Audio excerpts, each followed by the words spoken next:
welcome back to my channel. For those of you who have never been here before, my name is Erica Hill. Today I'm going to do a video on my personal skincare story and the products that I have used in the past and I'm using currently that have really worked for me and helped my skin. So if you're interested in watching about that, go ahead and stick around. Okay, so before I get started, I want to kind of give a little disclaimer. Just saying that I am no expert and I'm definitely not formally educated in skincare. So I'm just going to give you my personal experience and the stuff that has worked for me. I've really struggled a lot with my skin, especially in my adult years. Of course, it happened in my adult years.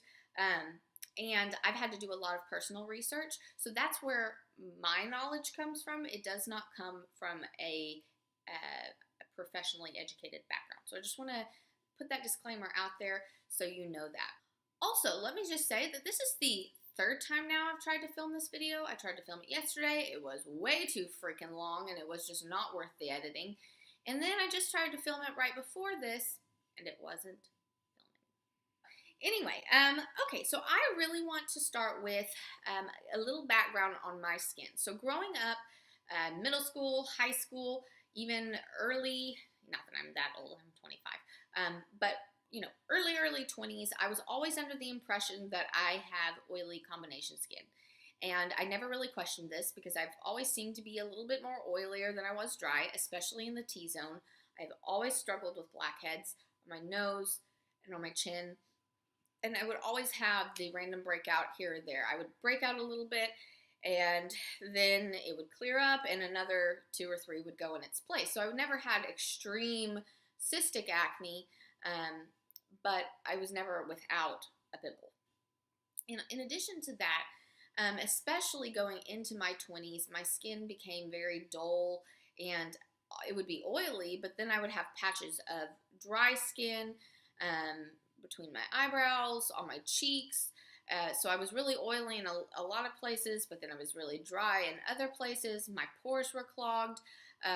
It just wasn't a fun time. Fast forward to about 2 years ago, it got really bad. My breakouts were starting to get really bad. Makeup was not looking good on my skin. I was just fed up. So I started to try to do research for myself. Granted, before this, I had I don't know, a facial or 2, and they would always ask me, you know, about my skin, and I would tell them that it was oily combination. I would tell them my problems, and they would never really question that. And I was always recommended to use products like gel cleansers, foaming cleansers, things with salicylic acid in them, things that are going to help, you know, clean out those pores and prevent breakouts. Well, what ended up happening is it stripped my skin of oil even more, and it just got worse. Breakouts got worse, and it looked even duller. So I decided, like I said, I decided to do some research for myself, and I stumbled upon I guess she's a skincare guru, and she is a licensed professional in the UK. Her name is Caroline Hirons, and she's got a blog and a YouTube channel now, and she is amazing. I highly suggest you check out her blog and her YouTube channel because she's been in the industry for a long time, and she knows what she's talking about. But through reading her blog and watching her channel, I really started to think about the ingredients in the skincare that I was using and the kind of skin I had. She talked a lot about ingredients that clog your pores, like shea butter and mineral oils, and those are in a lot of the moisturizers and facial oils that we put on our face.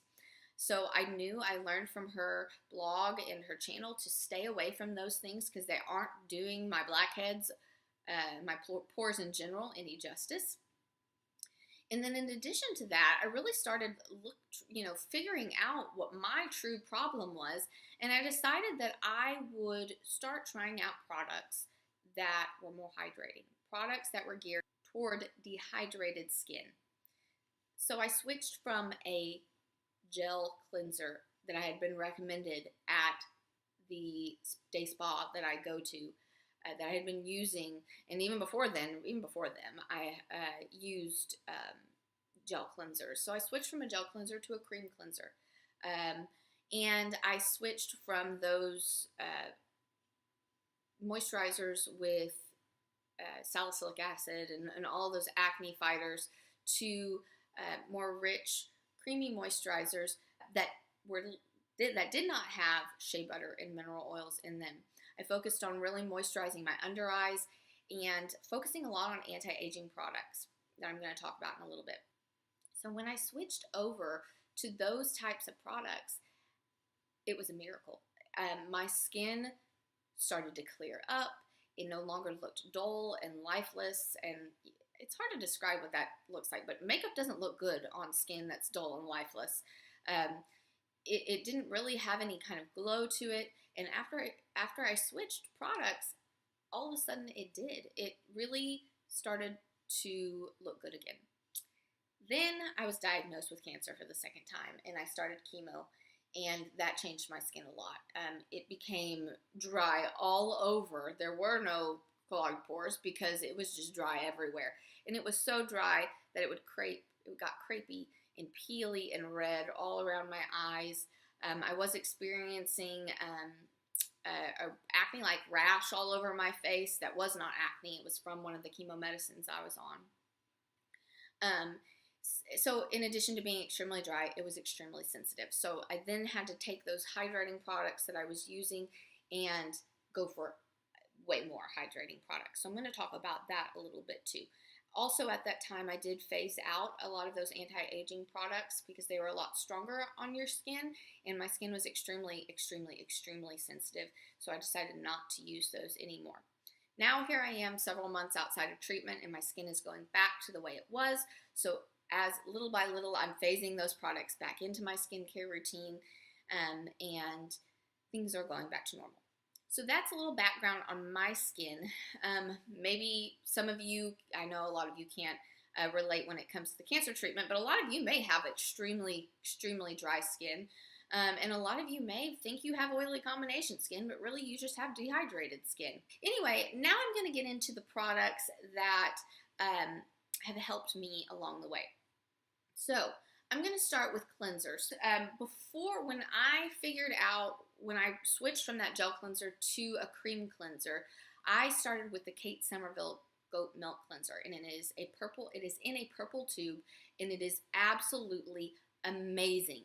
It's creamy, but it doesn't leave your skin oily. It does not strip it of all the oils, thus producing more oils. It just left it feeling bouncy and hydrated and wonderful. And it had a very light, non-offensive smell. It was very calming, so it didn't irritate your skin if you've got, I have broken capillaries, rosacea. It's very non-offensive. Now, here's the bad thing. I bought that like, I don't know, 4 or 5 times, and I loved it. Upon doing research for this video, I can no longer find it anywhere. It's not on Sephora.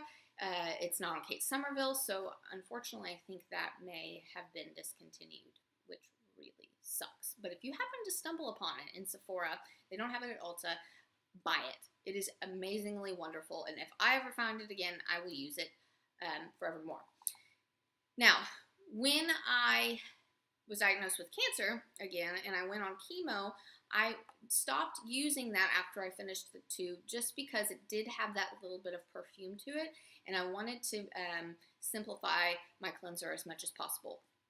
So that's when I purchased the First Aid Beauty Creamy Face Cleanser. This is absolutely wonderful. It has no scent whatsoever, but it's still creamy, and it's just very, very simple. It's wonderful. It doesn't strip my skin again. It doesn't make it super dry, but it doesn't clog my pores either. It's absolutely wonderful, and I highly recommend it. You're going to find that First Aid Beauty is one of my favorites. It's my go-to simple skincare. So I love this, and this is what I'm using now. And if I can't find that Kate Somerville Goat Milk Cleanser, I will continue to use this. So I cleanse my face morning and night. At nighttime, I'm a big believer in the Caroline Hirons thing, which is called double cleansing. If you wear makeup during the day, you need to cleanse your skin twice at night, because if you only cleanse it once with your your main cleanser, it's not getting off all of that makeup and dirt and impurities from that day before. You want to get that off first. So something that I found that I love, if nothing else, you go out and buy this right now, is the Clinique Take the Day Off Cleansing Balm. This is so wonderful. This is so wonderful. So this is a balm. It's a balm consistency, if you can kind of see. I love this. I can't tell you how many I bought of these. I bought this back then, and I bought it throughout treatment. Not that I wore makeup that much, but I continued to buy it, and now I'm buying it again. It's absolutely wonderful. Clinique is great because it doesn't, it's on the cheaper end of the high-end brands, and they don't have any scent to them. It's really great for sensitive skin. This doesn't leave your skin oily, so what I do is I take about a dime to nickel size amount of this. I massage it into a dry face. It's really going to start to break down all that makeup. If you don't have false eyelashes, then you can put it all over your eyes. It'll break down eyeliner, mascara, all of that.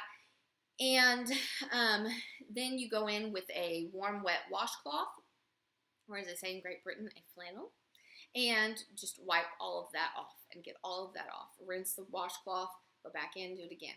Then you can hop into the shower, or if you're not showering at night, you can just get your regular cleanser.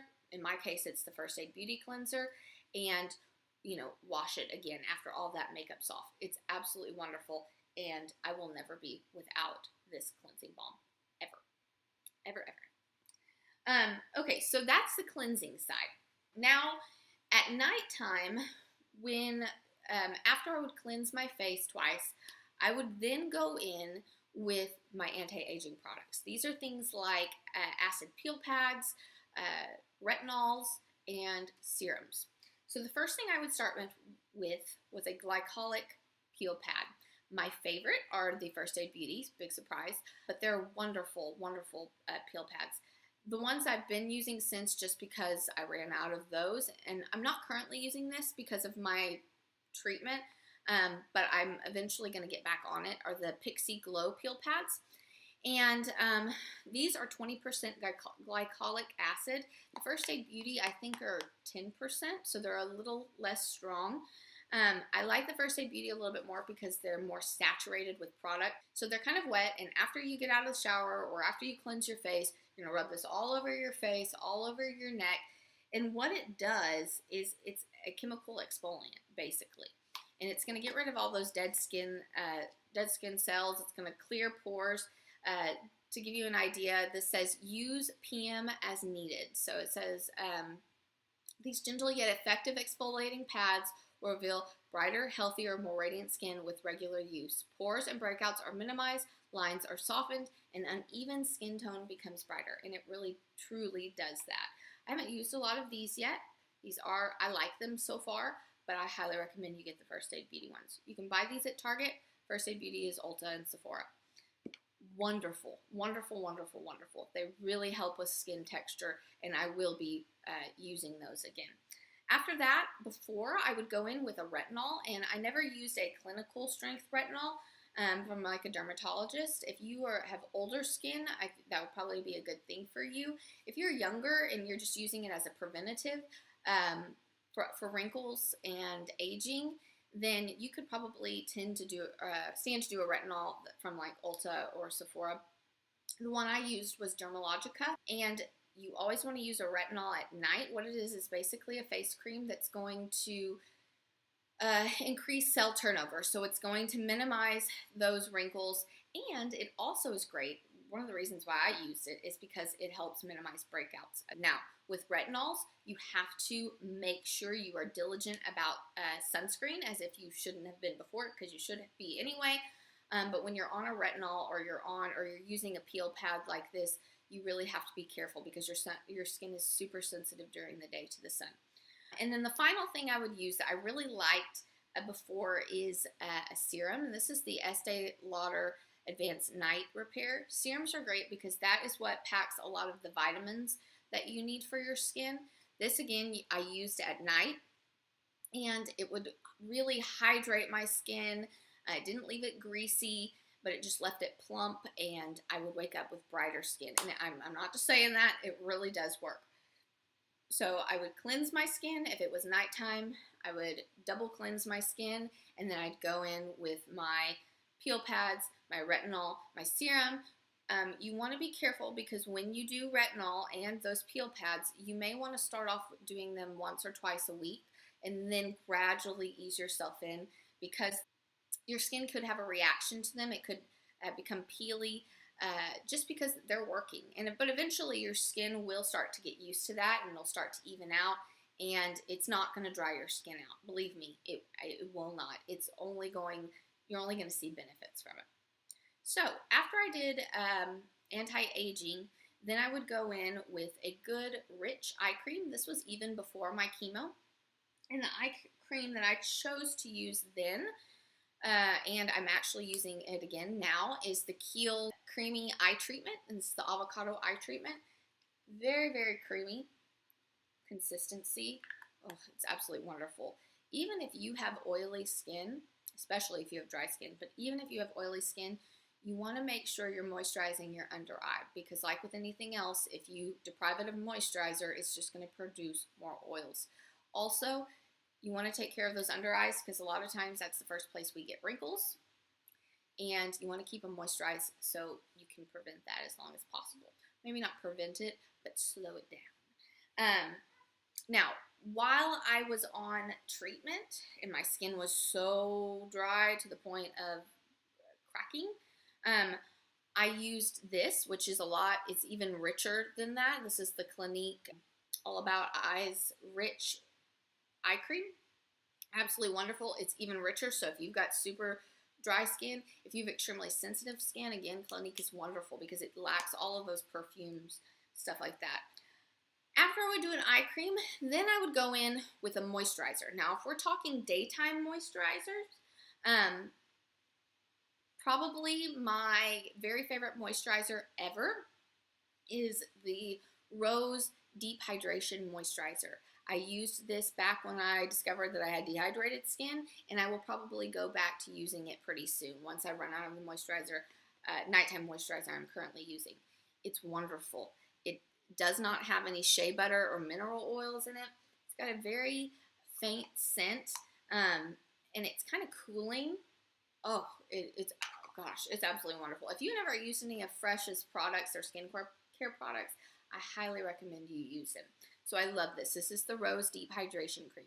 So before, I would double cleanse, anti-aging, eye cream, and then at night and during the day, I went in with this moisturizer.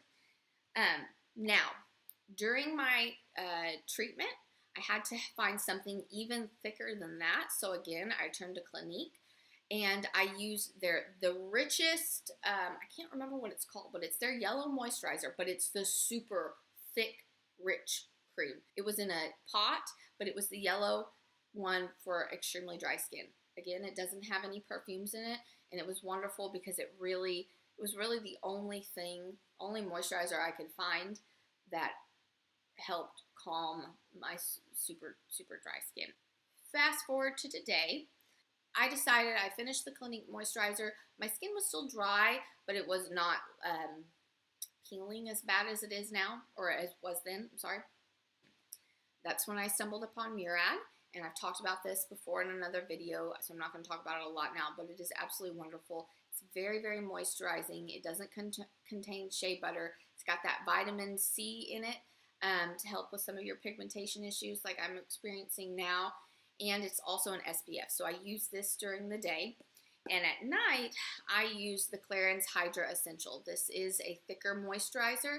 And it's kind of cooling again. It's wonderful. Look, I've clearly loved this. This is not the cheapest moisturizer, but it is wonderful. Now, I probably could have repurchased the Clinique moisturizer I was using for nighttime, because it is a thick moisturizer, but I really needed to get away from anything related to cancer, so I decided to switch. This is wonderful. Now, from here on out, as you can see, I'm pretty much done with this. I will probably go back to using this because I think this is just as great, maybe a little bit cheaper than the Clarins, It's absolutely wonderful, and it's great for a nighttime moisturizer. I will continue to use this during the day because it is wonderful. It doesn't leave my skin greasy, but it still is hydrating enough, and it's got that SPF in it. So this, from here on out, this is what nighttime, daytime, what I'm going to use. And as I mentioned before, I'm back to using the Kiehl's Creamy Eye Treatment. The last step in your skincare routine, especially if you're using anti-aging products, is sunscreen. Two sunscreens that I've really liked for my face have been the Neutrogena Sensitive Skin SPF 60 plus and the Shiseido 50 plus. This is a good sunscreen if you're going to the beach or anything, or if you're sweating a lot, because it's water resistant. So you really want to make sure you find a good sunscreen. These, I haven't had a problem with clogging my pores or doing anything like that. So I've had a lot of success with that. The last product that I want to mention that helped me get through treatment, and if you have extremely dry skin, this may seem like a duh product, but man, when my eyes were red and cracking because they were so dry, and even that Clinique moisture eye cream didn't help, this is what helped. This is probably the cheapest thing you can have, but it was absolutely wonderful, and it healed my eyes. This is what was responsible for healing my eyes, for healing my neck when it was so dry that it was breaking down, basically. This gets you some Aquifer. Even if you've got super dry lips, get you some Aquifer. It's cheap. You can get it at any drugstore, and it's wonderful. I cannot say enough good things about this. I think that pretty much does it. Kind of to sum that up, you want to have a good cleanser if you're wearing makeup. You also want to have a good second cleanser that's really going to break that makeup down, so you can do that double cleanse. You want to have some good vitamin-rich anti-aging products in there. You want to have a good thick eye cream, and you want to have a good moisturizer that isn't going to have ingredients like shea butter or mineral oils that are going to clog your pores. And then finally, you want to wrap that up with a SPF that's going to protect your skin. So I really hope that helped. Again, remember, I am no expert. This is just what has helped my skin. As I move forward, I'm going to start to phase those anti-aging products back into my skincare. I highly suggest that you do research of your own for your skin. Don't just go into Ulta or Sephora and say, I have this kind of skin, what do I need to use? Because a lot of times you may not really know what kind of skin you have until you've done that research. Really look at the ingredients that are in the skincare that you are putting on your face, and then you can go into a store and be more educated in what you are getting for your skin. So that about does it. I hope you enjoyed my video. I hope some of this information can help you out if you're experiencing trouble. Again, please like, subscribe, comment on my videos. Please share my video out so we can help my little community grow. I've really, really enjoyed making these videos, clearly, since this is the third time I've made this skincare video. I hope you are having a wonderful summer, and I will hopefully see you back sometime at the end of the week. My goal is to make 2 videos a week. So, thank you. And just because after my first cancer round, when I had surgery, I have a dog biting my foot, now licking my toes. So I started looking at Ruby. There's nobody outside. One second, let me put her in the other room. And so I knew that I needed to be looking for more hydrating products, but at the same time, I knew that I needed to be looking for products that lacked those ingredients, that did not have shea butter in them, because they clog your dog.